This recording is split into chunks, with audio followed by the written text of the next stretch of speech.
Hi guys, so I'm so sorry that I'm now doing this video. This video is long overdue, long overdue. I think this is one of the videos I should have done like at the very beginning of starting my YouTube channel, because this is very important. So I totally understand why people get confused not knowing which IELTS to write to help them relocate to the UK. I totally understand, because there are so many types of IELTS. There's IELTS Academic Standard, there's IELTS General Standard, there's Academic UKVI, there's General UKVI, there's Life Skills A1, there's Life Skills B1. So many types. So I understand if somebody gets confused as to which one to write to relocate to the UK. In this video, I am going to show you which one you should take for you, depending on what exactly you're coming to do in the UK. You may or may not require IELTS, okay? And then if you require to write the IELTS, you have to know which one exactly you're supposed to write, so that you don't book the wrong IELTS test and then waste your money, and then you end up not being able to use that particular IELTS for whatever you intended to use it for. So I want to show you, based on your situation, which IELTS you're supposed to take to help you get to the UK. IELTS means International English Language Test.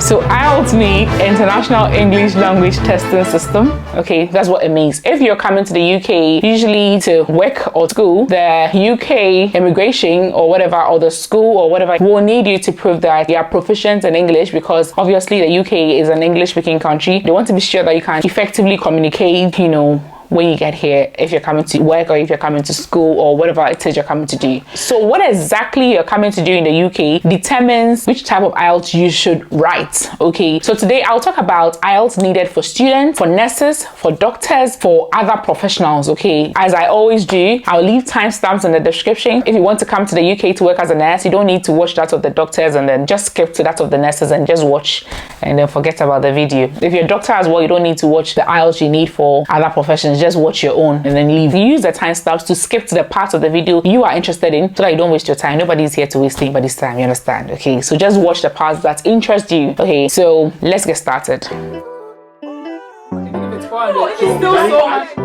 NHS pass written there. Hi guys, welcome once again to my YouTube channel. My name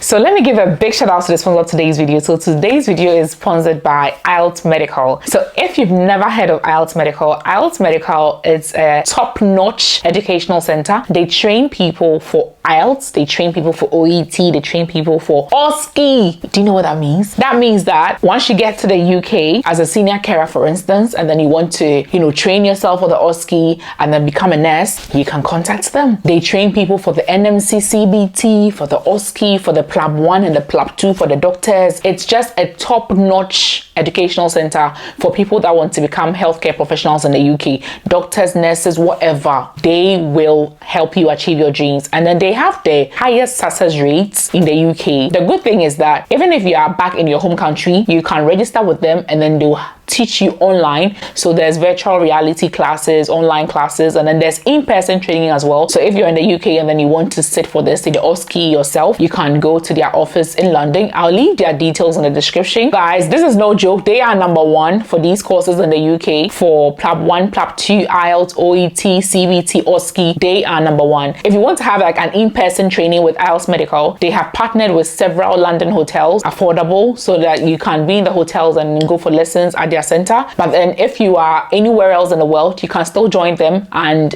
have your training, either your IELTS training or whatever training that you're interested in, through their online training centers, or through virtual reality and artificial intelligence. They have the highest success rate in the UK, and I'm so proud and privileged that they decided to sponsor today's video, decided to work with me. And I want nothing but the best for you guys. I want you guys to achieve your relocation dreams to the UK. So if you're the type that is struggling to pass the IELTS on your own, and then you think that booking some training will help you, look no further. Book with IELTS Medical. Okay, and nobody does it better than them. They train healthcare professionals that want to come and work in the UK. So I'll leave a link to their website. You can just register with them, and if you're asked to refer you, don't forget to say Nanelle Griselda. So if you're traveling to UK, Canada, or USA, New Zealand, you know, some of these countries will also ask you for IELTS, but today I'm strictly going to talk about those coming to UK, you understand? So there are several types of IELTS, like I mentioned from the very beginning. So I'm going to talk briefly about the types and then the differences, you understand? So let me talk about the IELTS General exam, the standard general exam. Okay, so usually if you're coming to the UK to either work or study below degree level, you may be asked to write an IELTS general exam. Okay, study or work below degree level, you may be required to take the IELTS general exams. Now let's talk about the academic. So academic, it's usually for studies, like those coming to school, and also for professional body registration. I'll explain.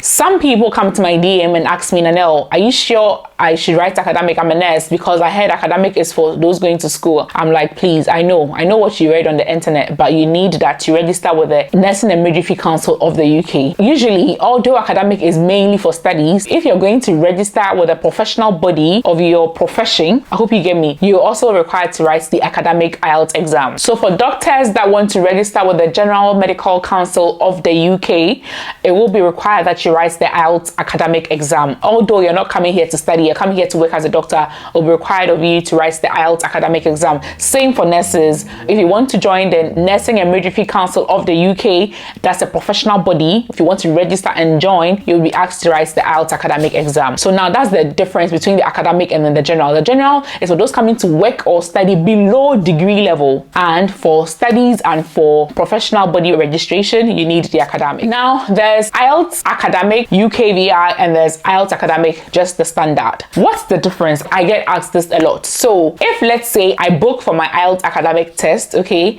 on let's say the 1st of March, and somebody else, I book for just academic standard, okay, and somebody else books IELTS Academic UKVI, okay, on the same day, 1st of March, we are going to get the same exams questions. We are going to get the same questions because we registered and then we booked for the same day. Just that the person who booked for the UKVI basically means UK Visas and Immigration. That is required for visa application. You understand? For visa application. So the person that booked the UKVI, the only difference is that that person will have tighter security and tighter invigilation. So the person is likely to see cameras at the exam center, tighter security. That's the only difference. So if you realize, the academic UKVI is more expensive than just the academic. And in Ghana, for instance, at the time, the UKVI was strictly done at the British Council office in Accra. You couldn't get that in Kumasi or the other cities of Ghana. So UKVI basically means UK Visas and Immigration for visa application. You're right. And then that one, because it's for visa application, the Home Office that's responsible for issuing visas to come to the UK, they want tighter security. They want to make sure that there's strictly no cheating. For academic and academic UKVI written on the same day will have the same questions, but the UKVI will only have tighter security and tighter invigilation. That is all. And the UKVI will be used for visa processing. Hope you've understood this whole thing. So same with the general. The general and the general UKVI written on the same day will have the same questions. However, the general UKVI will have tighter invigilation and tighter security. Also, know that the general is easier, way easier than academic, because like I said, the general is used for work and study below degree level. So the questions are quite easy. If you have already written the academic, but you're not even sure whether you wrote the UKVI or you wrote the standard, I would put my results slip on the screen. Okay, so if you wrote the UKVI, you see that they have UKVI number on your certificate. When it comes, there's UKVI number. So immediately you see that number, that means what you wrote is a UKVI exam. But if you check your test certificate and then there's no UKVI number, I'm sorry, you only wrote the standard. You understand? So if you are a student from anywhere outside the UK and then you want to come to the UK to study, depending on the school you'll be attending and the course you'll be doing, you may or may not be required to write the IELTS. Let me give you an example. Back when I was in Ghana, before I became a nurse in the UK, I applied to several universities in the UK to do my master's at the time. I applied to about 5 or 6 schools. I applied to Glasgow Caledonian, I applied to University of Manchester, Coventry, Dundee, and then some other schools. The only university that asked that I write IELTS was University of Manchester. Although for almost all the universities I was applying to do the same program, but it was only University of Manchester that asked that I write IELTS. Okay, so you don't just have to just book and write IELTS because you want to come and study in the UK. Check the schools that you're applying to, check the department, check the course that you want, check the requirements. Some will ask that you write IELTS, others will also just accept your WIEC English exam, or for others, so far as you give them a letter from your school stating that your, let's say your first degree or your whatever was taught in English, there will be no need to write the IELTS. So you don't just write IELTS because you want to come and study in the UK. Check the school and check the department to see if it is required that you write the IELTS so that you don't waste your money. But if you don't want to write any IELTS, just make sure that the schools you are applying to, they don't require IELTS certificate. You understand? My husband did his master's in the University of Manchester, chemical engineering, and he had distinction. He didn't have to write IELTS. He just came with his WIEC results or WASI results from Ghana. He didn't have to write IELTS to get admission. So it depends on the school, like I said. Okay. So for nurses, there are 2 stages in the process of becoming a nurse in the UK that require you to prove your English proficiency, or that require you to write IELTS. So the first stage is to register with the Nursing and Midwifery Council of the UK. If you are not from a major English-speaking country, you'll be asked to prove your English proficiency by either writing the OET or writing the IELTS Academic. Like I said earlier, it's for professional body registration. The NMC, or the Nursing and Midwifery Council of UK, expects nurses to get band 7 in each of the modules and at least band 6.5 in writing. The NMC of UK requires that nurses write the IELTS Academic. The second reason why nurses will also need the IELTS is when they are applying for their visa. The Home Office that is responsible for issuing you the visa, they also require that you prove your English proficiency. And they, like I said, always want the one with the UK Visas and Immigration, that's UKVI. So back in the day, about 4 years ago, like when I was doing my process, some people had to write the IELTS twice, because the first time they only wrote the IELTS Academic and then they used it for their nursing registration, and then later when they were applying for their visa, the Home Office said no, we don't accept just academic, we want something with UKVI. Later people had to go and write the UKVI exam just for the processing of the visa. But the thing is, with the UK Visas and Immigration, their requirement is band 4, that's it. But for them, they don't accept OET, but they accept something called NARIC. I have explained NARIC in one of my videos. I'll leave the link here so you can watch, and how to apply. This is for those that had their degree or a master's or a higher educational qualification taught in English. There's a few documents they'll ask you to submit, and then they'll issue you with a NARIC certificate that you can use to apply for your visa. Just so you know, NARIC is not accepted by the NMC. Nope, the NMC says academic. NARIC is only used for visa application. So I have a friend, he wrote just the academic, and then he used the academic to process his nursing, and then when he was applying for his visa, he didn't want to waste money to go and write UKVI, so he used the NARIC to apply for his visa, and then he's here now. But when the NMC realized that so many nurses were, you know, struggling because they write academic and they had to write another exam, and then bear in mind that the UKVI is quite expensive for doctors and nurses and midwives, now they said if you only have academic without the UKVI, the Home Office should accept the academic, which is not UKVI. So I think for over a year now, the Home Office now accepts for nurses and doctors and midwives. Now the Home Office is saying that it's okay, you've been able to prove your English proficiency to the NMC,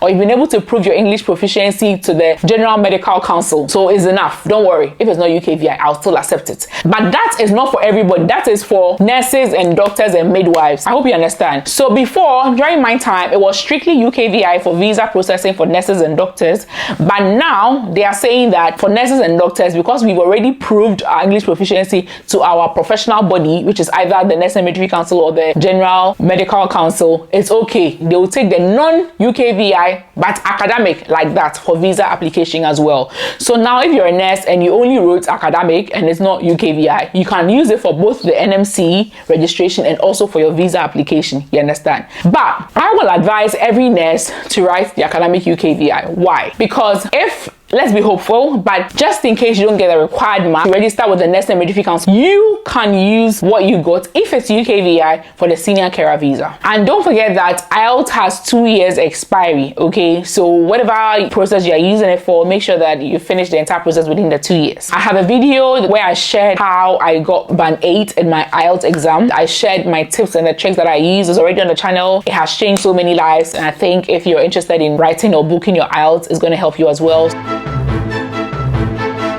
So for the senior carers, you only need to prove your English proficiency at only one part of your application, just the visa. So that is why those coming to work in the UK as senior carers or healthcare assistants, they need the UKVI. Because for you, you are not registering with NMC. There's no professional body registration for you guys. So all you need is for the visa application. Just that some employers, before they give you the COs, want to know that you have all the necessary documents. So they can also ask you to show that you've already passed the IELTS. But the main thing or the main stage where you need your IELTS is for the visa application. That is why you need the one that has UK visas and immigration. That's the UKVI. And that one, the requirement is band 4. And you only need that for the visa application. Just that some employers want people with either band 5 or band 5.5. You understand? And bear in mind that for the Home Office or the visa application, it doesn't matter if it is general and it doesn't matter if it is academic. It just has to have the UKVI number. That's all they need, okay? But if you don't want to write the IELTS, like I said, and you have NARIC certificate, you can use the NARIC certificates. I've already explained how to get the NARIC certificates. But the Home Office does not accept OET for senior carers. OET is more of a professional exam for nurses and for people in the medical field. So for visa application, you need the IELTS that has UK visas and immigration number. This is the UKVI. So it can be general, it can be academic, but it only has to be academic UKVI or general UKVI. And you have to get that UK visas and immigration number. But if you're a nurse, although nurses just academic is accepted these days, I will advise that you still book the academic UKVI so that you can use it to register with the NMC of UK. And if you don't get the required mark, you can still use it to apply for senior carer. You understand? So then you kill 2 birds with 1 stone, just in case you don't pass, or just in case the nursing jobs are delaying and you want to just come to the UK fast with a senior carer. I interviewed a guy recently, Nick, and that's what he did. He wrote just the academic, he didn't write UKVI, and then he didn't get the required mark. So now there was opportunity for senior carers to come to the UK, and then he had to now go and write the UKVI. But in his bid to write the UKVI, he now got the required mark for the nurses. Life, eh? But he's in the UK now. If you've not watched my interview with Nick, kindly do go and watch it. He's now a senior carer in the UK. He was in Ghana, and now he's in the UK working as a senior carer. So for doctors as well, there are 2 reasons why you will need the IELTS, just like the nurses. You need 1 to register with the General Medical Council, and then you will need 1 for your visa application. For the visa application, you need a UKVI IELTS, and for your professional registration, you need academic. So to kill 2 birds with 1 stone, you can go ahead and book the IELTS academic UKVI, so you can use it for both the professional registration and then for visa application. However, now it's accepted as well, just academic without the UKVI is accepted as well, because now they said once you prove to the General Medical Council, there's no need to rewrite the UKVI, but that's only for nurses and doctors and midwives, okay? For the doctors, you have to get at least 7.5 overall, and for the individual modules, you have to get at least band 7, okay? And you're not supposed to get less than 7 in any of the modules. Now let me talk about other professions. I can't be specific about each profession, but whatever profession you are in and then you're coming to the UK, find out if you have a professional body that you have to register with. Let's say if there's a pharmaceutical council that you have to register with. So if there's a pharmaceutical council that you have to register with, it's most likely you'll be asked to write academic as well. And for your visa processing, you'd have to write UKVI. So it's always best to write academic UKVI. However, I'm not sure about all other professions, but you have to find out if there's a professional body in the UK that you have to register with first and find out their requirements, okay, and then the required score that you have to get. But for any other profession, let's say you find a tier 2 sponsor for, let's say, an IT job and you're coming, if you have a degree that was taught in English or a master's that was taught in English, you can use that to apply for a NARIC certificate and use that for your visa processing instead of writing the IELTS. Other than that, you have to write the IELTS UKVI, either general or academic. It just has to be UKVI because you only need it for visa application, you understand? So other professions that don't have a professional body in the UK, you would need any UKVI IELTS exam where you have to get at least band 4, or you apply for a NARIC certificate and then you use. Guys, I hope this was thorough enough and I hope you understood this. If you still have any questions that I didn't answer, kindly comment below and then I'll give you answers to it in the comment section, guys. I always prioritize questions that are in my comments. Sometimes I can answer them the exact second that you sent them. So please do well to leave your questions in the comments instead of DMing me on Instagram or DMing me on Telegram or sending me an email. If it's not a sensitive issue, kindly comment your questions below, okay? Hope that now you know which IELTS to take, guys. I hope now you know which IELTS to take. Don't book the wrong IELTS, okay? Money is hard to come by these days. If you found value in this video in any way whatsoever, please smash the like button and subscribe to the channel. Thank you. Bye.